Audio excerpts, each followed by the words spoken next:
this video, I'm going to show you how to create this custom Cleopatra mummy costume from scratch. So what you're looking at right here is the prosthetic piece, and we're going to show you how to apply it and do the finished photography. We started off with a plaster bandage body cast, and then casted it out of fiberglass so that we'd have a really strong, smooth, finished mannequin to create the appliance directly on top of, and it'd be 100% accurate to the actress's body. So what I've got here is, this is a fiberglass body casting. I've already seamed together the two halves. You can kind of see where it's a little rough here, and I've had to bondo some places. So I'm about to sand this whole thing down. I've just finished priming this. So this is the finished primed mannequin. I'm going to go ahead and wet sand this, which will kind of bring the surface down to just something that's not so matte. That way the latex and the silicone will peel off very easily. So that's literally getting this, I think it's like a 600 grit wet dry sandpaper. And you literally dunk it in water and sand it down, keeps the dust down. This is how the actual appliance is created. It's not a traditional cast. I'm actually using 3 or 4 different sizes of a cotton piping. That's something that you would normally stitch into like a seat cushion edge or something like that to give the extra buildup. So it's pure cotton in the center, and then it's kind of weaved around the outside. So it's very easy to cut and splinter off. And so this casting latex will soak right into it and sort of absorb it and kind of become one. And you're going to get all this great texture from the cotton, and you can kind of drape these mummy-like forms. So there are a few things to consider. Because this mummy costume is meant for a dance piece with a lot of movement and dynamic range. I was considering how these pieces would articulate on the body. So I didn't want to make one enormous prosthetic that wouldn't be able to move. So I've created these individual overlapping pieces, and I've made sure that I could kind of cut them away without it all getting gummed up. So I did, before all of this, I created a sort of a sketch diagram of how I thought the different pieces needed to articulate. And then a lot of it is just, trial and error, just playing with it. Don't like it, throw it out, create a new piece. Also, important to note, this is a casting latex, and I had to add a little bit of flesh-colored pigment to give it that, something a little bit closer to skin so that it wouldn't be such a harsh contrast. And one thing I'm doing here at the edges, if you just cut the cotton piping at the edge, it's too much of a hard edge. So I'm actually cutting it at an angle and then pulling the cotton out so that it kind of feathers into the latex, so that when we apply it, it kind of feathers to the skin a little bit.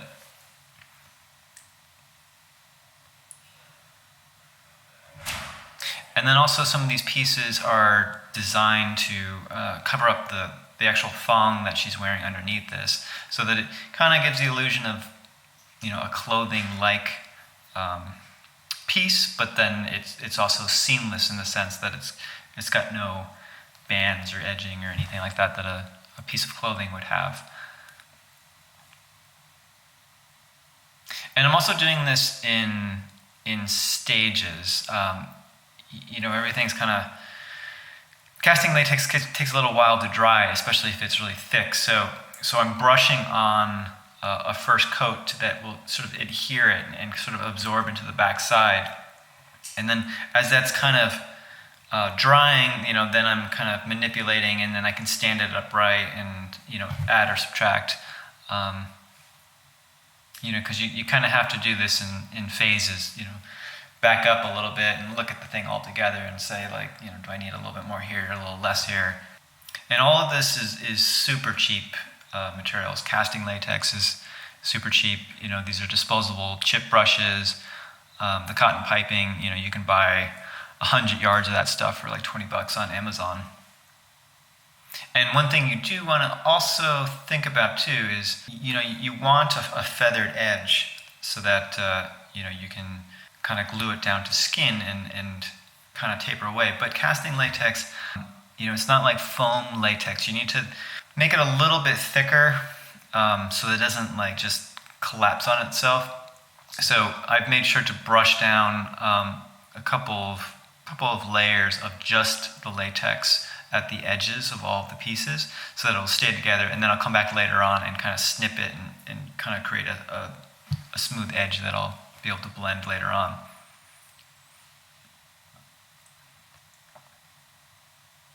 And again, as you see me do this, I'm really keeping in mind where the piece, like where it will actually glue down to skin, because that's where you're going to want a big buildup of casting latex, and where it's going to simply appear to overlap and not have any glue, so that the actress can move within all of this.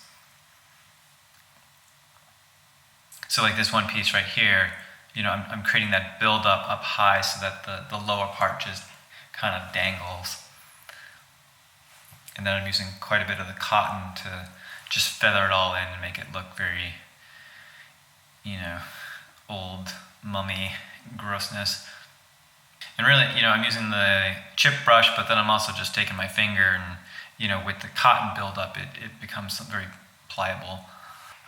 And then so here, this is a few days later, and I'm peeling up the pieces in the individual chunks that I'm going to use. I'm having to cut it away from the other pieces because it's all kind of stuck together. But these are all now perfectly formed to her body, so this should be a pretty good fit. And here I am just cleaning up each of the pieces. It's nothing special. You don't want little dangling stuff. You want it to be something that's just going to go on very efficiently, and then just blend those edges with latex right onto the body. So I'm just pinning this up to a mannequin here so that I can kind of see that all of my pieces are accounted for and trimmed. And then it's really just directly there to the actress. It goes pretty smoothly here because the mannequin is an exact replica of her. So I'm just going from one to the other. At first I'm just creating, or just getting them in place, getting everything aligned, with a small amount of PROS-AIDE, that's the adhesive I'm using. And once it's all kind of complete and put together, I'll go back with a pretty heavy layering of PROS-AIDE around all of the edges because that's where all the stress points are, around those edges, and you don't want them to come up. So I'll be pretty liberal about gluing it down, and then, she's actually helping me out here, putting some pressure on those points to make sure that it really sticks and it's not peeling up before we let go. And there's certain places that are going to obviously take more force than others. I mean, some of those places on the back, like if she's doing a lot of dynamic range, that's got a lot of stress on it. So don't want that to fall apart because it's going to be really hard to fix later on with all of the clay and everything else. So him going around all those edges, making sure that it's super well glued down. Because again, this PROS-AIDE, it works best with clean surfaces, clean skin that doesn't have any oils or lotions or anything like that, and then just the bare latex with no paint or clay or dust or anything like that that's going to get in the way. So this is the first step in creating our mummy costume. There will be a few more steps that we need to take for it to be complete, but we just glued these latex pieces to my skin in a way that allows me to still be moving without it coming off. So some of them are a little bit looser and some of them are very tight. And we tried to create it within the motion that I will be taking as I'm moving. Can you show us the back too?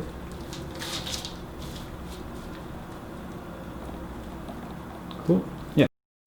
So here I am. This is kind of the next phase. I'm using latex around all the edges to start feathering it. I mean, this is two purposes: to feather, and then also to glue these edges down, so that it really becomes part of the skin.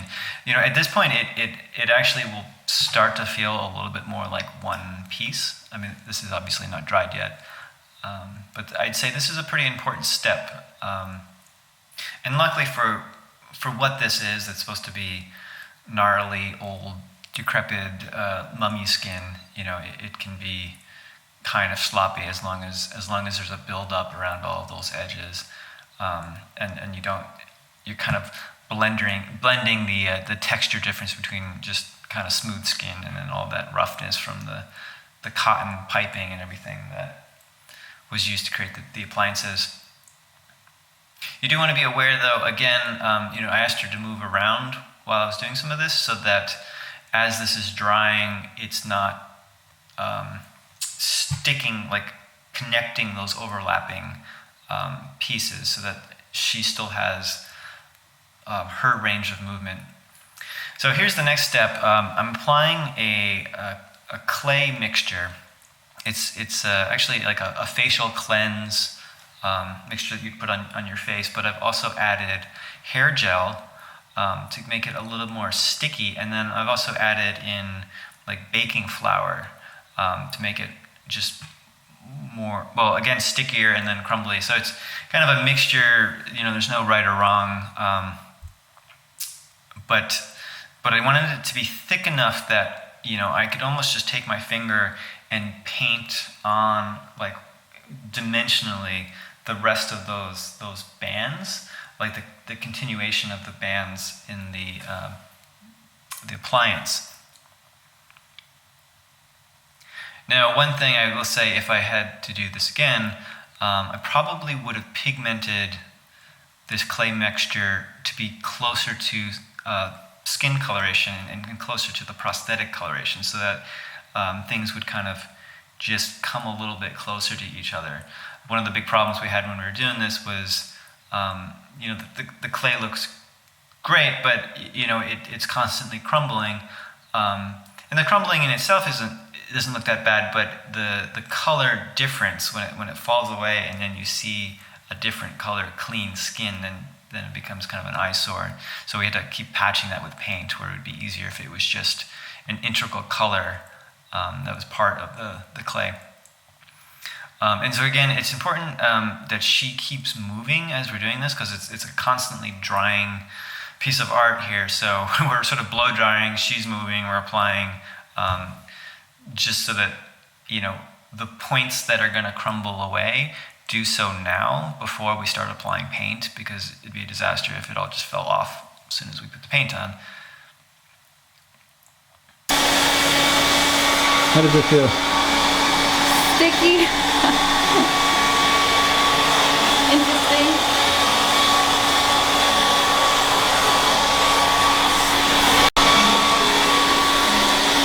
The clay is fun to move with. It somehow feels alive. This is the final step. I'm using an airbrush with a white body painting paint, you know, something that you would normally do body painting, and I'm just going over everything. You know, I'm painting the clay, I'm painting the skin and the latex, trying to make it look like one material, and then we're using a little bit of white face paint, you know, as we're getting closer to the eyes and things like that, so that you know, we're not spraying into ears and all of that. Again, you know, in hindsight, I would not have done the paint. I probably would have skipped this step if I could get the latex and the clay to be the same color as skin.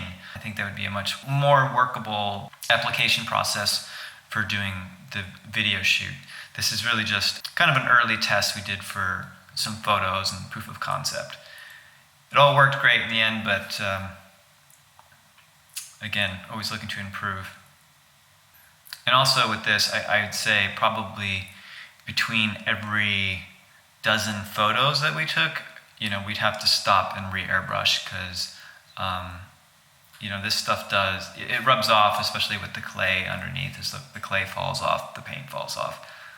And to finish things off, we used a little bit of silver hairspray to kind of dust in the hair so that it,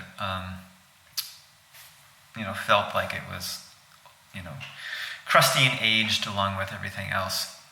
So when we did the photos, I used, kind of your spooky, edgy kind of side lighting. But I actually found that because of all the nuance and all the texture of what we created, it actually kind of looks nice, a broad, even light so that you can see all that stuff. Sometimes you can get a little bit too carried away with making it spooky and hiding and making it mysterious, but you also want to see what you've created. And, again, this is going to be a very interesting dance horror piece, so we're constantly keeping in mind we want to be able to do an enormous amount of movement in this thing. And so this piece has been designed and redesigned based on giving the actress the most mobility as possible. And this is totally something that you could do a pretty small budget.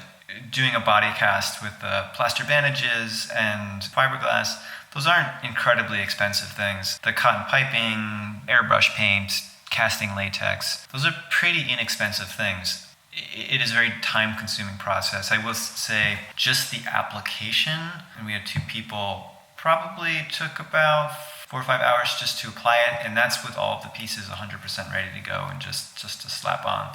So it is a bit of work. So watch out for upcoming videos.